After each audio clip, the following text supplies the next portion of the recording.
धनगर समाजाला सातत्याने आरक्षणाच्या लाभापासून वंचित ठेवण्याचा प्रयत्न देवेंद्र फडणवीस यांनी केला असून अशा सरकारला आता हद्दपार करण्याची वेळ आली असल्याचे मत मल्हार सेनेचे जिल्हा प्रमुख शहाजी सिद्ध यांनी व्यक्त केले। सातत्याने धनगर समाजाची फसवणूक महायुती सरकारने केली असल्याने संपूर्ण महाराष्ट्रातील धनगर समाज आता महाविकास आघाडीच्या पाठीशी ठामपणे उभा असल्याचे त्यांनी यावेळी नमूद केले।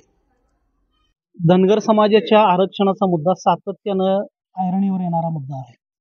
प्रत्येक वर्षी निवडणुका येतील तसं सातत्याने आरक्षणाचा मुद्दा चर्चेत आणला जातोय। सातत्याने गाजर दाखवल्यासारखं केलं जाते धनगर समाजाला आणि पुन्हा तो विषय शांत होतोय। या निवडणुकीच्या माध्यमातून आरक्षणाचा मुद्दा याच्याकडे तुम्ही कशा पद्धतीने बघता आणि कितपत तुम्हाला याबाबत आशा वाटते की हे आरक्षण निश्चित अर्थाने आपल्याला मिळेल? याबाबत मुळात 2014ला फडणवीस साहेबांनी आम्हाला बारामतीत आम्ही आंदोलन पुकारले, त्यावेळेस सांगितले की कोणत्याही परिस्थितीमध्ये धनगर समाजाला पहिल्या कॅबिनेटमध्ये आपल्याला आरक्षण दिलं जाईल।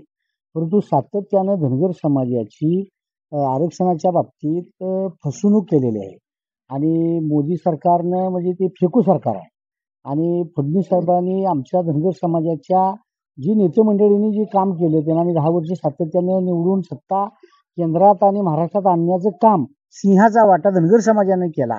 परंतु जाणून बुजून धनगर समाजाला कोणत्या तर योजनेचं गाजर दावून आरक्षणाच्या मुद्द्यापासून आम्हाला वंचित ठेवलं आणि या वेळेला या इलेक्शनला लोकसभाच्या ही संपूर्ण महाराष्ट्रातला धनगर समाज हे उठणं काढून या महाविकास आघाडीचं सरकार आणणार आहे हे निश्चित आहे।